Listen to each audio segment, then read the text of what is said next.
Welcome to the San Jose Hockey Now podcast. This week we have a special guest, Patrick Marleau, who joined us from the draft floor in Nashville. We have a draft overview for everyone and some news on upcoming free agents. All that and more this week on the San Jose Hockey Now podcast. So Sheng, let's get into just our overall impressions of this week. It's been a very big week. The Sharks selected 9 players at the 10 players. 10 players? No, 9 players. 10. 9. Is it? I'm pretty sure it's 10. 1, 2, Want to count again? 4, Am I wrong? 5, 6, 7, 8, 9. 9. Oh wow, Players. I've been writing 10 for a while. Okay. they had I've had a long day. Okay, I got to fix that. I think Then they had thank you for originally correcting me. 12 picks. They Mhm. traded the 6th for Blackwood, traded one of the picks for moving up, and then traded another one for a buyout of the 7th. Okay. 9 picks. So Sheng, just your overall impression of the 2023 NHL entry draft and how it went. Well, clearly it's been a very, very long week for me. As you can see in my background, I'm still in Nashville. I had a 7 a.m. flight today that was canceled when I was out on Broadway last night. And so I'm still here. I'm going to be leaving hopefully in about 30 minutes or so. So this portion of the podcast is going to be split in two just for anybody watching. So it'll be a little bit here at my friend's house and then a little bit in the car, and hopefully that works out. But hopefully you guys understand that, on the go, a lot on the move right now too, trying to find out the Sharks who they're qualifying. That deadline just passed about 40 minutes ago, so that might happen right as I'm talking to you. I might get a text with that list, so we'll see. This will be the most breaking of breaking news. Yep, breaking news. So anyway, though, in terms of just my initial impressions of the draft, I want to say actually one thing right out front that I might have been wrong about Matvei Michkov. No, what do you mean by that? How do I phrase this? Okay, so actually, I have said before that Michkov is the person that I would draft if I was the Sharks GM. But I also have dug deeply into character concerns with him. And I wrote an article to that effect a month ago. And I may have mentioned this in the last podcast, but I want to say it again, though, that I'm sensitive to the, I think, unfair brush that Russian players have received over the years. Guys like Sergei Fedorov, the enigmatic Russian, guys like Sergei Fedorov and Alex Ovechkin that got painted with brushes like that. And they're both Stanley Cup winners. Evgeny Malkin, another multi-Stanley Cup winner right there, right? Okay. And so I think it is an unfair brush. So before I wrote my story, before I put it out, I didn't just work off the first thing that I heard. I heard some stuff and then I started digging deeper into it. As you can see in that story, there's multiple sources that I thought did not have a sort of a dog in the fight sort of thing, because of course there was a lot of thought of that teams were trying to badmouth Michkov so he would fall. So I will confirm that one of my sources absolutely was not Andrei Nikolishin, the Washington scout that pretty much came out and said some stuff because, well, that is sort of, if a Washington scout saying bad things about Michkov, hoping that Michkov drops to them, that is suspicious, Yeah, and sure. I don't know Andrei Nikolishin. I've never met him. So anyway, so I just want to make that clear that none of my sources in any of my stories are Andre. I went through these multiple rounds of sources, people that have met or know Michkov's teammates in the KHL, people who have watched them live this year, things like that, right? The one thing, though, that I learned this draft week. So the one thing that I wish I could have inserted into that story was just a little more balance in terms of I wish I had found one voice, one NHL scout, or one team like league source, like an agent or whatever, right? That would have pumped Michkov's tires. Just so that story had more balance, right? I see. Yeah. Because it doesn't negate the stuff that I heard previously, and doesn't make what they said wrong. I mean, Michkov dropped to 7th.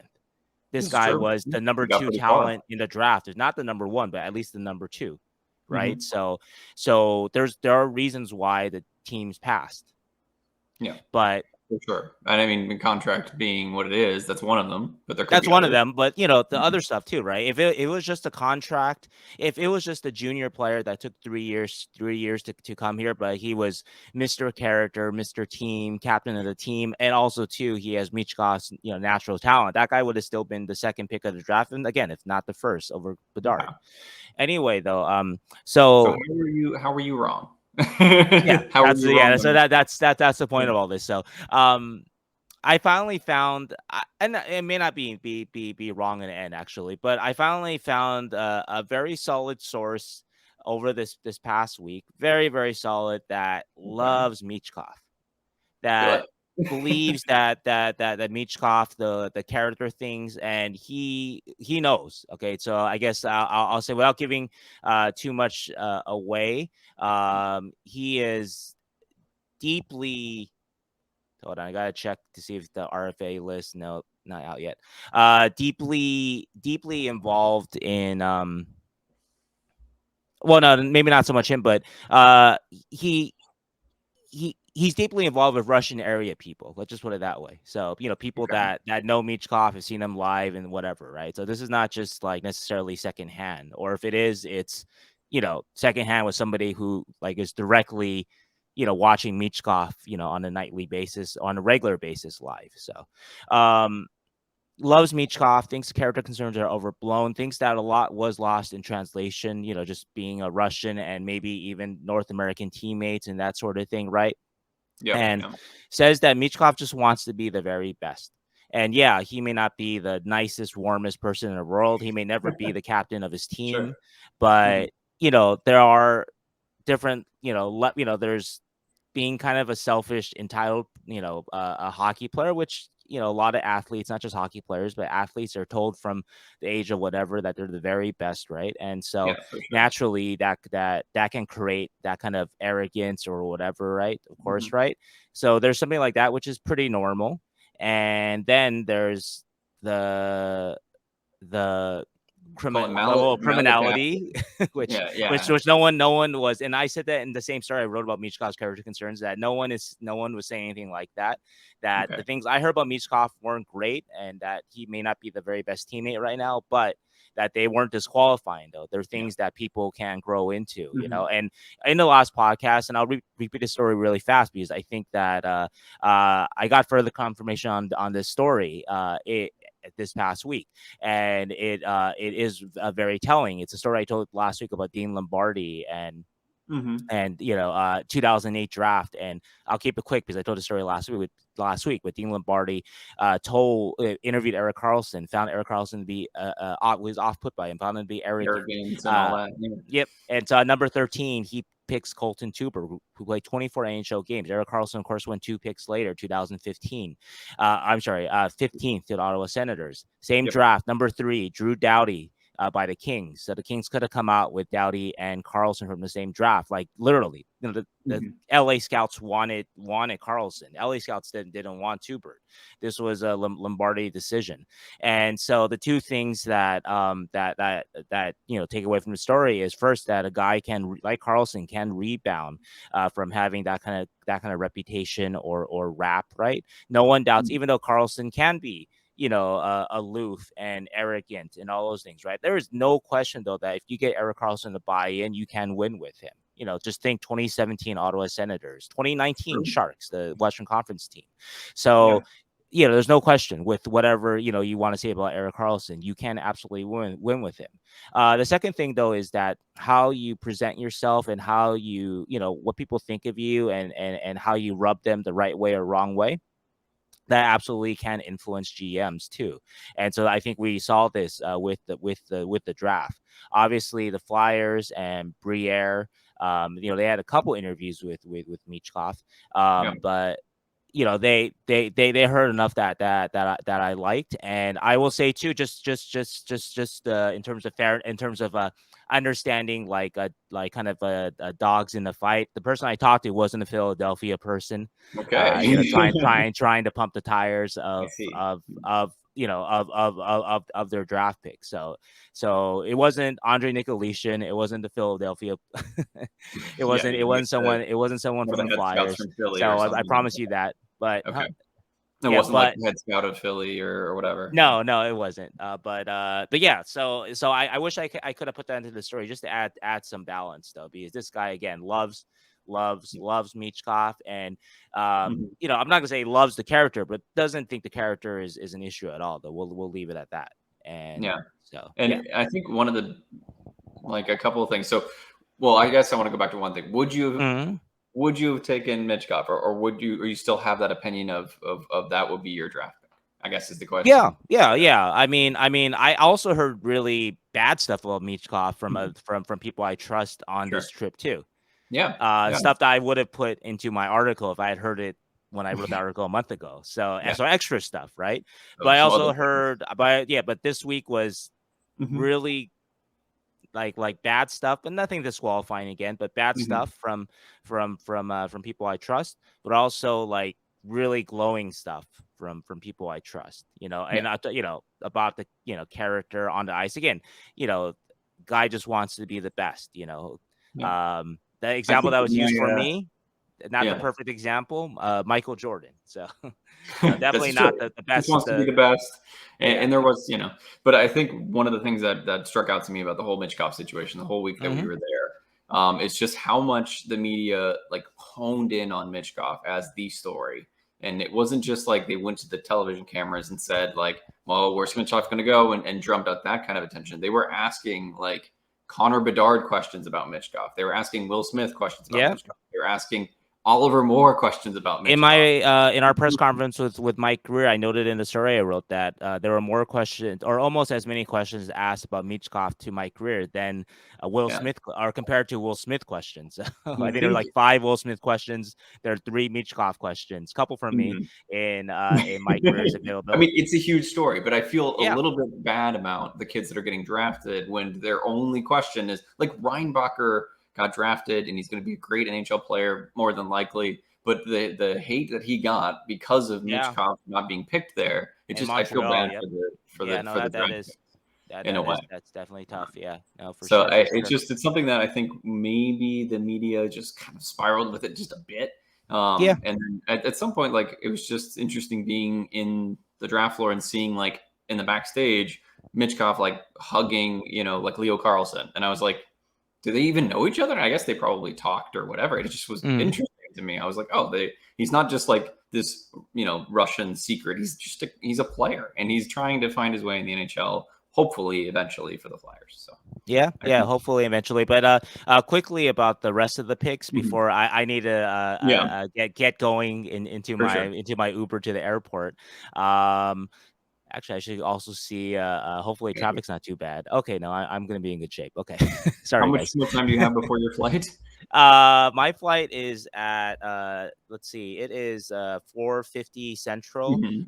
It flights at 6:55 Central, but though I have a TSA pre-check, so that once I get to the airport, I'm fine. It's just a matter of traffic and so, and also just leaving this fucking city. So yeah, so yeah, hopefully the weather, because a lot of people are having trouble getting out, getting out. A Yeah, lot of people are I having trouble luckily got coming out. in, as we saw Leo Carlson, and a Yeah, lot of people are having trouble coming out. But quick thoughts about the rest of the draft.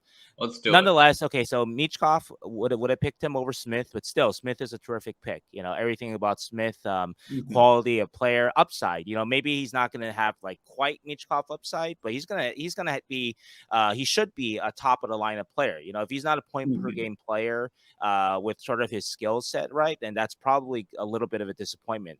Then that's a pick that didn't quite work out, but that ceiling is absolutely there though. So to Yeah, to it's to not like be a to reach be that they couldn't reach that ceiling. It's yeah, like yeah, yeah. Very, definitely very, a very, possibility. very, like very foreseeable. Also, too, Mhm. let's see what else. Okay, so from what I understand, my best guess, and we don't know this for sure because I've heard other things too, Mhm. but if Anaheim had gone Fantilli as expected, then I believe that Columbus would have gone Smith. Yeah. I think that Yarmo liked Smith a lot. Maybe not everybody on Columbus, because I know Columbus, one of their scouts, had Smith in Sweden. I'm sorry, not Smith, Carlson in Sweden in World Juniors, and I'm not sure the recent World Championship. So so Columbus might have been a little divided. So maybe it wouldn't have been Carlson, or maybe they would have gone Carlson still. But I think there's a really good chance that it would have been Smith. So if so if it had been Fantilli Smith, then I think it would have been Carlson to the Sharks. So that's very a pretty good chance of that. Yeah, for sure. The pick of Musty, terrific pick. I just wrote a story today or yesterday. What NHL scouts thought of the Sharks draft, and that's one thing one of the scouts told me, that teams were looking to trade up for Musty. So I think that's a terrific pick there, good value pick. Obviously, the Cagnoni pick, great value there. That's the second round, maybe talent value, right? That they got in the late fourth round there. Some of these other guys I don't know quite as well. Obviously, the one that the guy they traded up, Brandon Svoboda, that they traded up a couple of picks, 71. That we'll have to find out more about him. That's somebody that the Sharks definitely liked, knew more about than some other teams. I will say, I think I saw Svoboda celebrating. I'm not sure. Someone with a Sharks jersey that looked very much like Brandon Svoboda celebrating out on Broadway with his family. Okay, Responsibly, cool. I'm sure. For sure. Last night, well deserved. So yeah. So in general, though, I think the big question with the Sharks, of course, in this draft, why didn't they get a goalie? But I think that Chris Morehouse explained it yesterday, just that it just didn't quite fall, and there wasn't that guy that they liked enough to pick, apparently 36, because 35 was actually the first goal he went, surprisingly, was Adam Gajan. Is that how you say his name? Gajan. And I wonder if maybe that's who the Sharks had identified as their number one guy. I do know that Gajan was a guy that they they definitely talked with multiple times, I would say, before the draft. I know they also talked to Rabel multiple times too, but obviously they didn't like Rabel enough for 36, right? So so I wonder about Gajan, if maybe he was their number one, but and besides that, I think those are my general impressions. I would give the draft a B.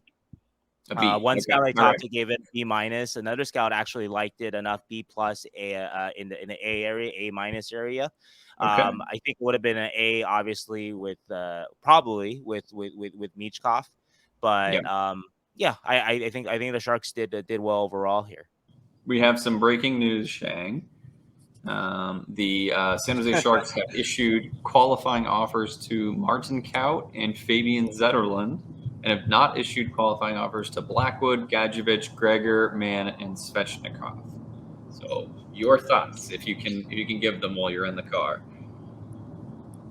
Right off the top, I believe that the Sharks and Blackwood are working on a new deal. It doesn't mean that the deal will happen. So Blackwood could still be a free agent tomorrow, but they are working on one, though. So at least that's my belief, or understanding. So I would expect Blackwood to still be with the Sharks. I will say I was surprised. Surprised with Gregor and Gadjovich. With Gregor, I know that he has not been the consistent player that people had hoped for and expected, and he has not produced at a level that his speed and just the sheer number of chances that he that he's able to get. He should have more goals, obvious, right? And he's not such a what again? It feels like he should. I mean, he's always around the net. He's always at least getting his shots. It just doesn't go in. And and he's one of the worst things you can be. I don't know, maybe not, but like, he's an offensive player that is not productive offensively.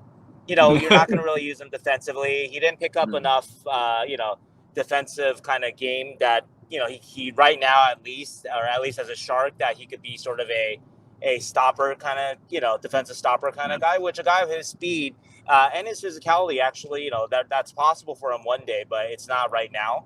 But nonetheless surprised, though, because the Sharks lack talent everywhere, and they lack guys with even they lack players with even a degree of upside.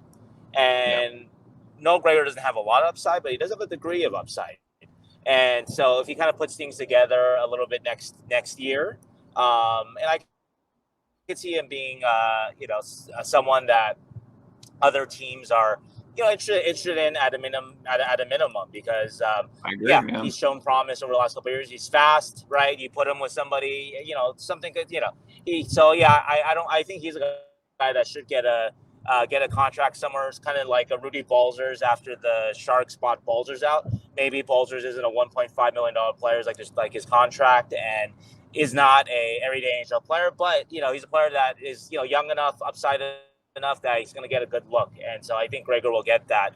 Gadjovich surprises me mainly because the Sharks are believed that they're going to let a Jeffrey Viel walk. Viel is going to be a UFA actually, but so you're losing two guys that of the same role. Once it was kind of put out there that Viel wasn't coming back, you sort of figured that, okay, well then maybe that's, they were kind of occupying the same role as the heavy, and now it's Gadjovich's job, and Gadjovich is younger. I think Gadjovich's game actually did grow last year. Maybe not enough so that he's a no-brainer to qualify, but it grew enough, and he's young enough, and enough pedigree, second-round draft pick by Vancouver. And I've been told that the Canucks really didn't want to waive him. They knew that a team would pick him up, and so I'm a little surprised by that, because again, he's a guy that has a degree of upside. Not a ton, but some upside, and he's pretty young, and he's good locker room presence and all those kind of things too. Works hard, so he's gonna be an asset for some team, I think too, just like Gregor.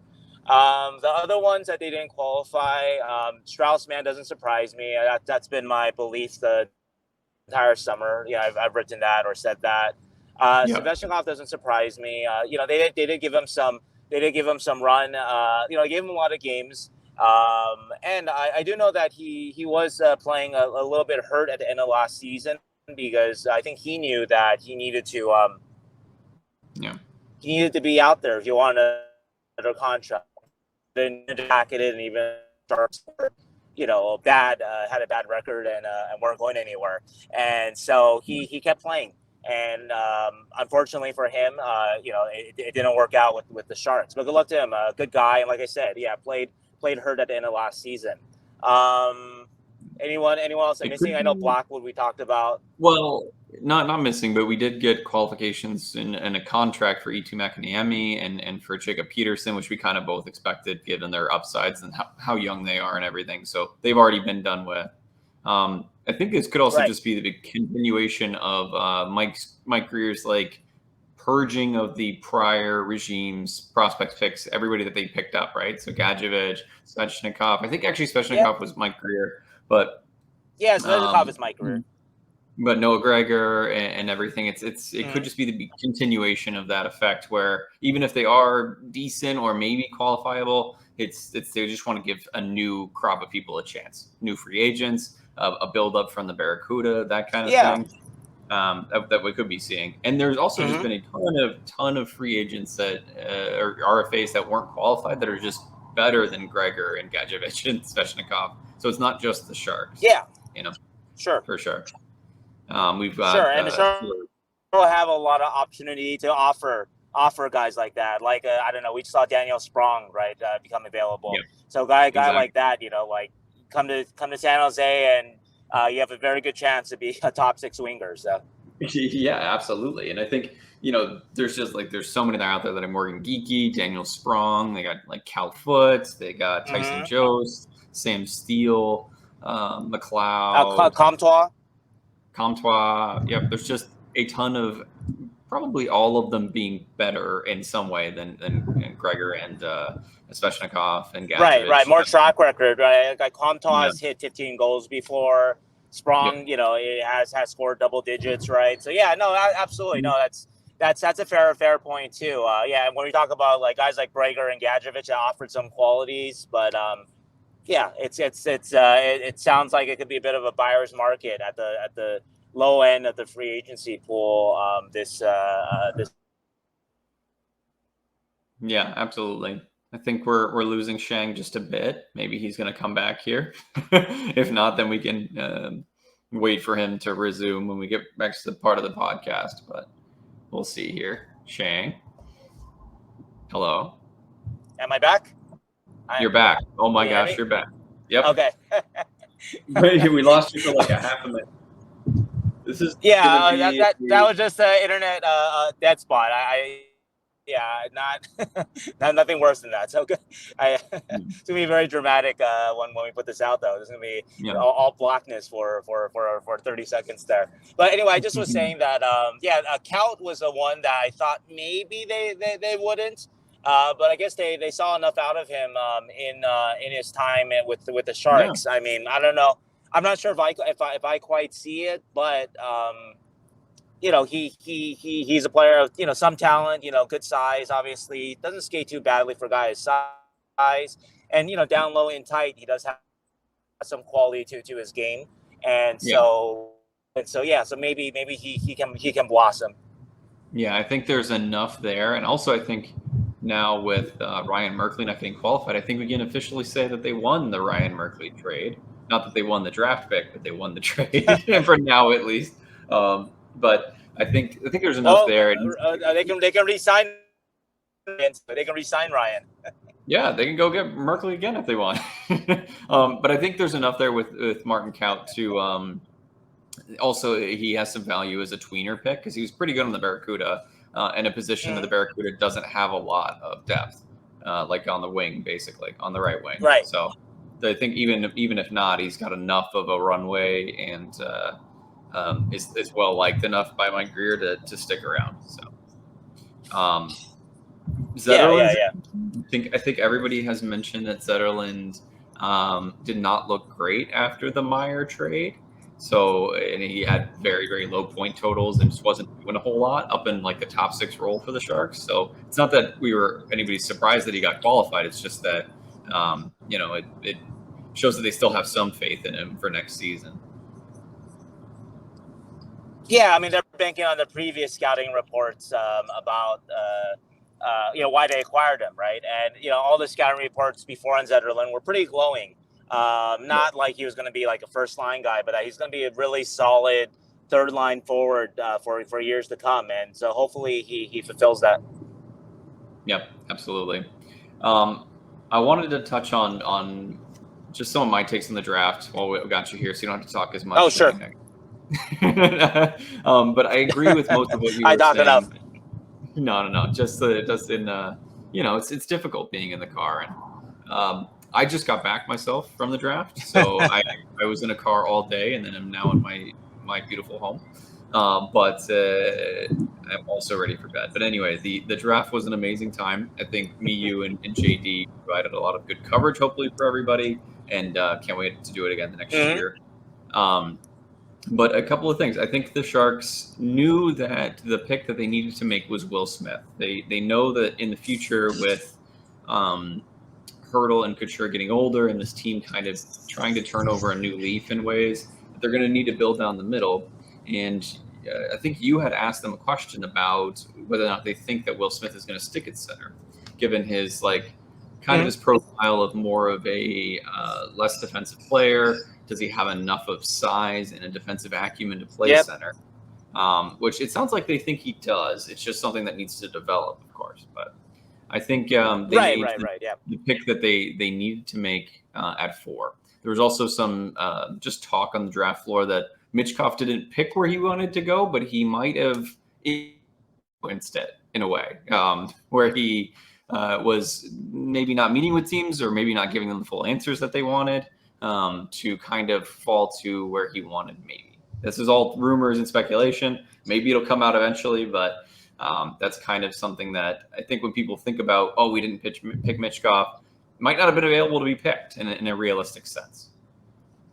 Yeah, I'm not sure. We still, Mike was very evasive when I asked him twice, back-to-back days, whether or not the Sharks actually met with Michkov, which I found curious because, of course, the Athletic, Corey Masisak, great work, of course. Sorry to see him go, but one of his last articles for Athletic was from the Draft Combine. And he mentioned in that article that someone from the Sharks told him that they wanted to talk with Michkov in Nashville.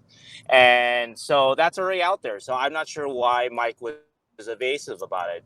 And I understand maybe a little before the draft, you're tipping your hand a little bit, just a little bit, not a lot, but just a little bit. But after the draft, though, what's the difference? He's already been drafted. He's not, and I think even for Mike and the Sharks, I think the fans would like to know that Mike did his due diligence and spoke with, or tried to, and he was refused or something like that. Spoke with Michkov, and okay, maybe he spoke with him and didn't like him enough. Not that he didn't like him, but didn't like him enough, and he still likes Smith so much. That's fine, But I think the fans would like to know that, which is why I asked twice. I'm going to assume that they did meet with them, because the general report was that he did meet with all the most at least most of the top 10 teams. But again, though, we don't know. We don't have an actual confirmation that San Jose was one of them, though. We know Philadelphia, obviously, that drafted him, and I think a couple others were put out there. They did actually meet Michkov in Nashville. So anyway. Yeah. So anyways, I think the Will Smith pick for me, I also, I'm going to be kind of sad that they didn't get Michkov, but we'll see in 5 years. And I think Will Smith was a great pick at the choice, and we have a high-end prospect for sure.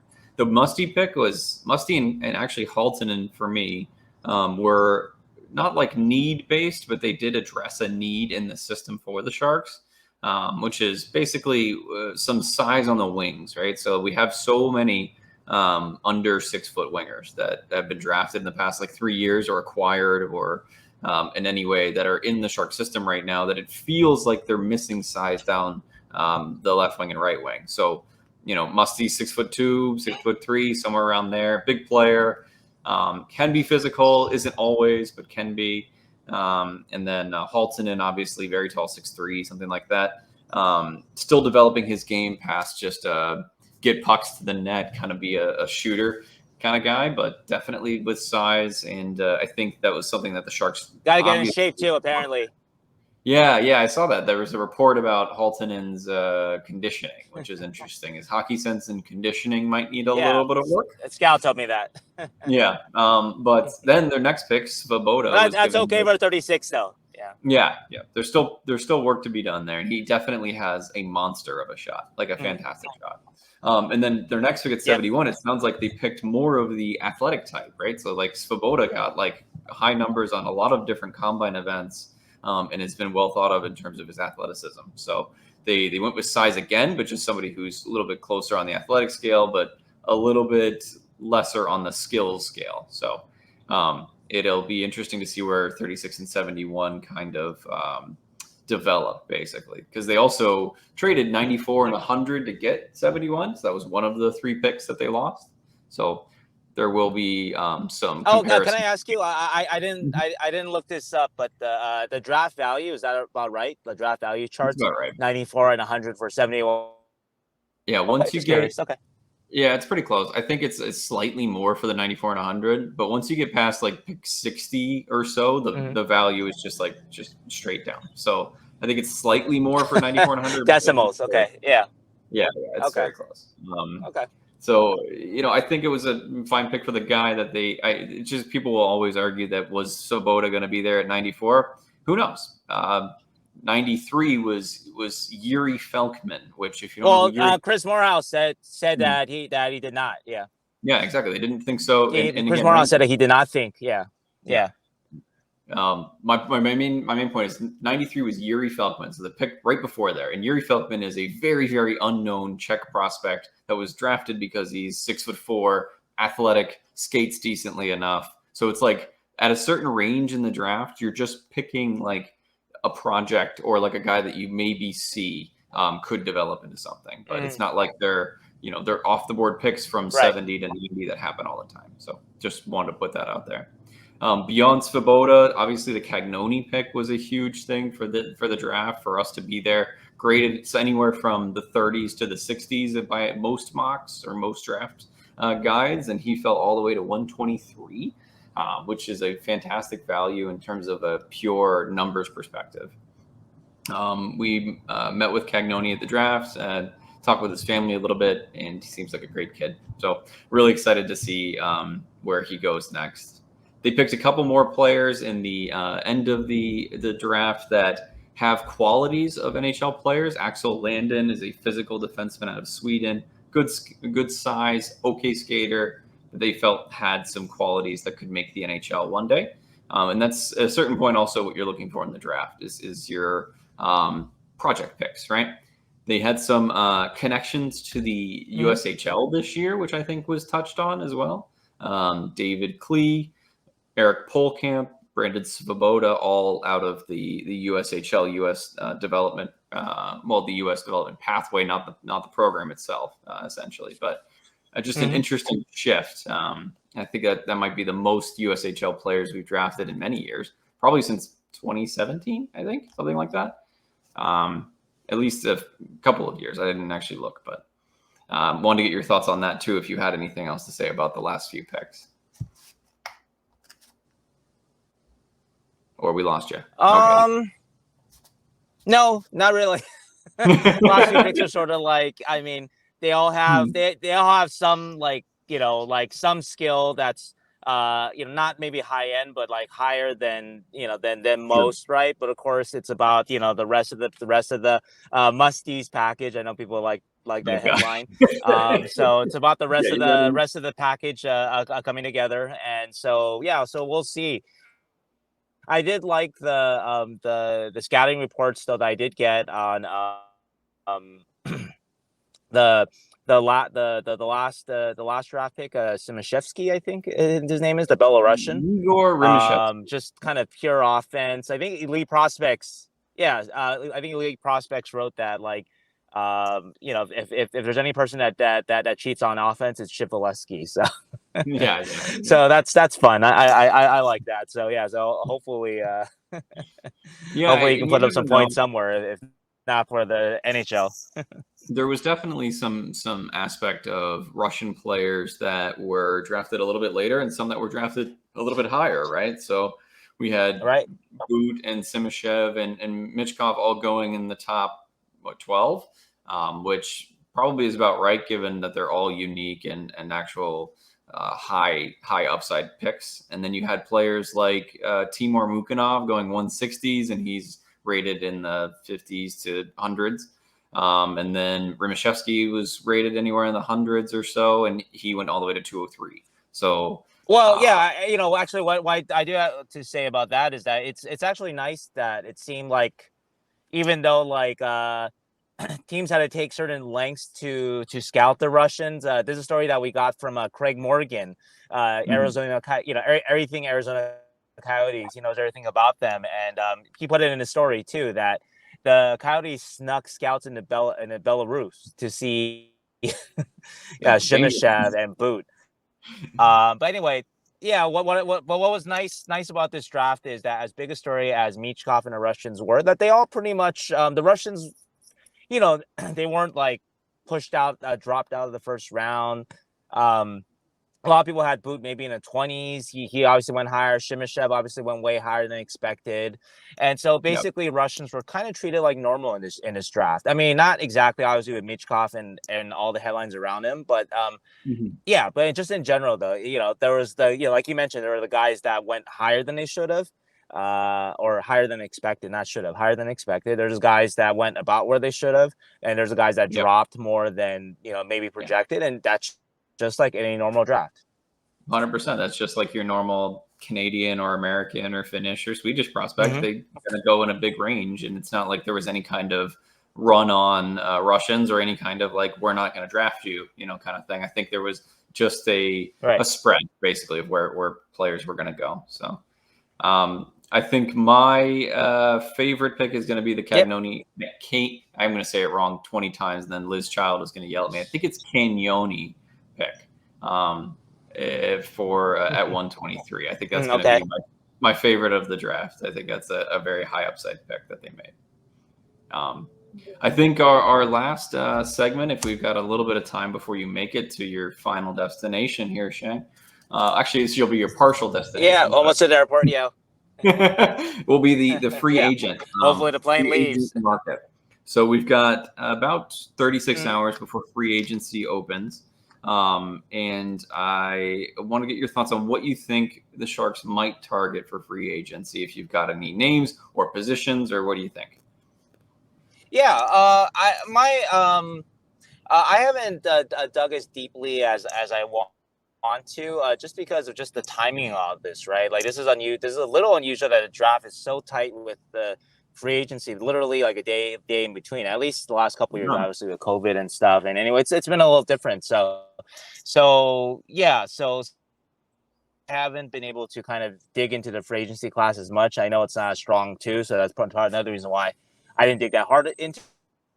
Also, the Sharks aren't going to be involved. Mike Ricci said it, and there's no reason not to believe him. The Sharks are not going to be involved in the high end of the free agency pool too. So another reason for me not to look too hard into it. But I think, though, in general, though, that the Sharks need to identify higher upside guys that are, are a little devalued right now. Guys that they can pick up on a cheap and potentially flip at the deadline, or guys that they can pick up on the cheap and might grow into, core, not like cornerstone, not franchise players, but like solid core pieces of a competitive team. I think that's sort of what I concentrated on. A couple of names that just jumped out to me. Erik Gustafsson, everybody's favorite minimum player that you can drop on the blue line and will score you 40, 50 points if you give him the enough power play time and whatnot. I think that that's an interesting one, especially if Karlsson is on the move and everything. Yeah. I mean, I think it's tied into Karlsson actually leaving, but like you still need a decent player to lead your power play, to help out Hertl, Couture, and your younger players too. You don't want William Eklund. No disrespect to Matt Benning, who did the best he could, but you don't want William Eklund on your first power play unit with Matt Benning as your quarterback. That's just not conducive for. It's not fair to Matt, because that's not a role that he should be playing at the NHL level, and it's not fair to William, because you need somebody that is better suited for the power play. And so a guy like Gustafsson is perfect like that, because he obviously has flaws in his game, but he also has obvious strengths that can help fill a little bit of the void if Erik Karlsson leaves. Other names that kind of jumped out besides, obviously there's some of the names that weren't qualified too, and you rattled off all those names, and all those names, for one reason or another, could have could help the Sharks younger and more productive than some of the guys that they've let go, like Comtois and Sprong. And Sharks definitely need wingers, right? Like at center, they're actually between Hertl, Couture, Sturm, and Lawrence. Like, I mean, that's not one of the best center cores in the league, but that's not one of the worst though. Well, maybe it's one of the worst. It's not the worst. It's not the worst. You can argue it's average or something like that. You know what I mean? Sure. So it's competitive. Well, yeah, that's the euphemism I should have said from the beginning. It is a competitive center group. If those four centers were flanked by really good wings, the Sharks can win games that way. But they definitely have a lot of gaps on wing right now. Alexander Barabanov is the Sharks' best winger. William Eklund is probably their second best winger, and so that shouldn't be the case. So, or at least you need a lot of players around that. That means that below them, it gets even even more dire. I'm trying to think of. I actually was looking up a bunch of names and reaching out to a bunch of people. Let me see, like a guy like, I'm going to throw out an older player, not a younger one like Sprong, but like a guy like Danton Heinen, right? Like he scored before an NHL level. With more minutes, can he, put him some points and then maybe be flipped at the deadline to somebody? I think that's the kind of guy that's, there's a little bit of upside with a guy like that, and he's not going to be very very expensive. So those are the kind of model players. More veteran types like Heinen and Gustafsson that can fill a role, a more elevated role in a competitive fashion, and possibly be flipped at the deadline, or like I said, younger guys like Sprong and whatnot. Yeah, I think a lot of the same. I think they're going to go after an offensive defenseman of some description. There's players that have been kind of trending downwards in their career that were at one point offensive defensemen. OEL was bought out. Oliver Ekman-Larsson. Shattenkirk is a free agent. Shattenkirk's available. Matt Dumba is available. Players that, they're kind of trending down, but they are at one point able to put up some points, especially on power play. So I think if Karlsson does, Klingberg is a good one. I think one of them will likely be coming to the Sharks just because of the way that the prospect pipeline is. There's not a lot of offensive defensemen that are ready to make the jump just yet. Right. And with Karlsson leaving, I thought of another name that I was looking into. Another veteran type that had slowed down last season, but if he bounces back, can you flip him at the deadline and you get something and he gets to go somewhere, a better team, right? A guy like James Van Riemdijk. Sure. A little bit older. Yep, a little bit older, but times, right? The Sharks project to have plenty of opportunity on the power play and in their top 9 for wingers. So a guy like that could fit in well too. Yeah, I think we're going to see a hopefully pretty creative solution to some of the Sharks' problems, and whether or not that leads to a significant increase in the point total for next year, it's unlikely, but it could be players that are trying to recreate their career or get flipped to the deadline for some more assets, which is I think what we'll all be kind of interested in. So I think our final segment of the night is going to be a interview with Patrick Marleau. This was done on the draft floor right before day 2. This is the final segment. I'm 5 minutes away from the airport, so yeah, this is all we've got, and I think everybody. This is kind of our abridged podcast. I think in general we're going to be somewhere in the hour 20-minute range, but this one will probably be like 45 minutes, just because we're all tired. Yeah. The interview with Patrick is not very, very long.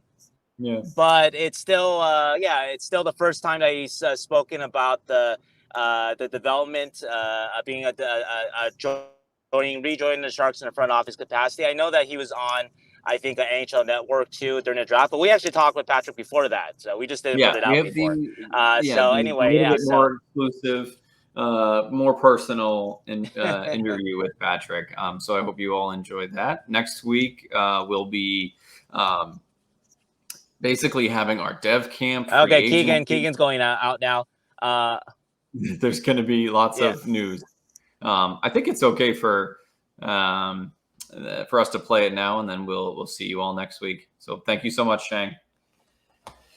Yeah, I just wanted to say thank you to my Lyft driver Edward for his patience. I just cut out there.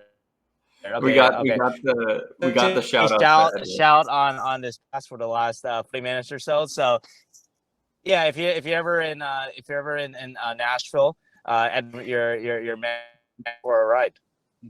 All right, sounds good, Sheng. Let's play the interview and hope you guys have a good day. Announcing the first pick there. Oh yeah, that's fun.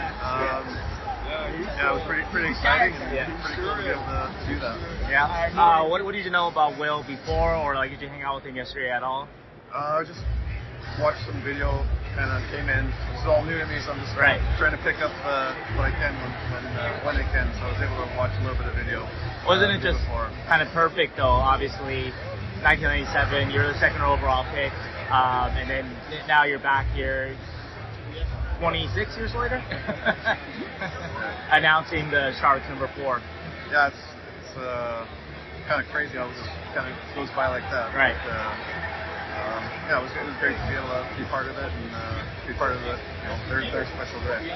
Also nice too that Will is not exactly in your style of player, but just an offensive guy. A guy after your own heart kind of. Yeah, no, these guys coming in, they're so highly touted with all their skill levels coming in. So it's great to have those players and be able to. Looking forward to working with those players and help them out. Any thoughts on Quentin?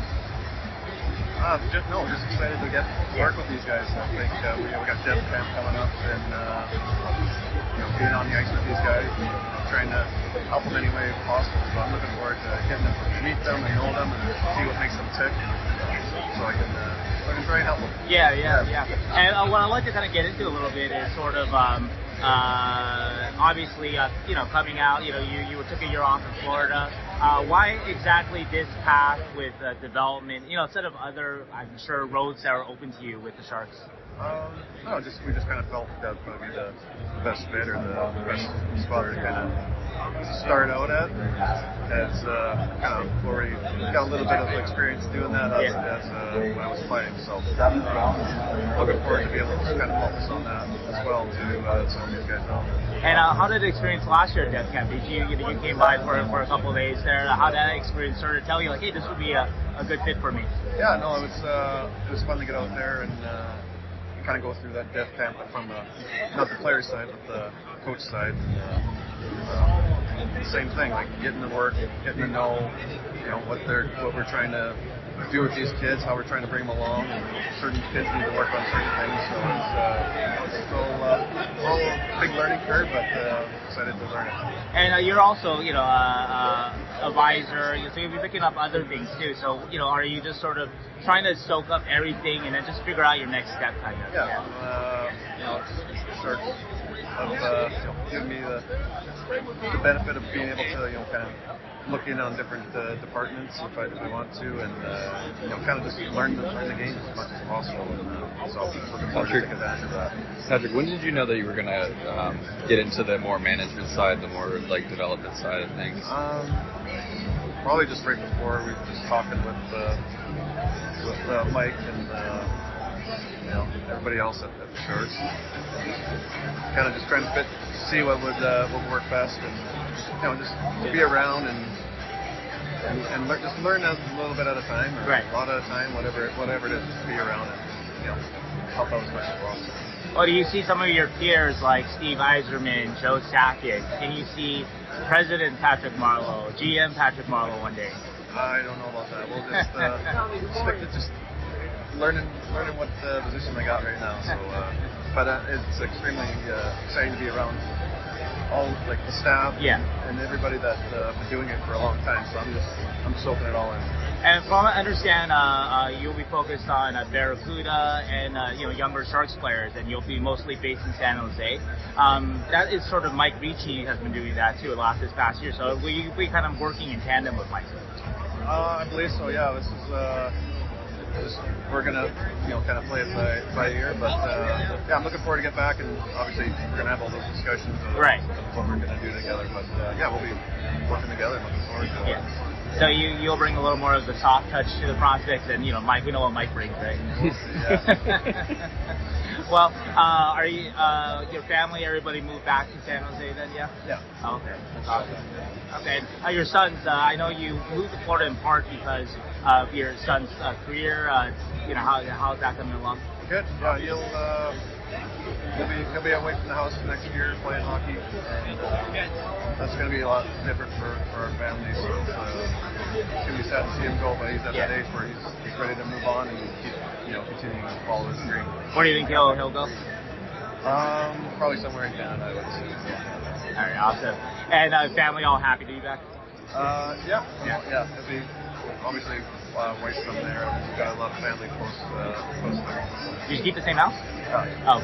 Last question for you. Are you? How hard are you working to get Joe Thornton to come? To the side. Hey, come over to the side.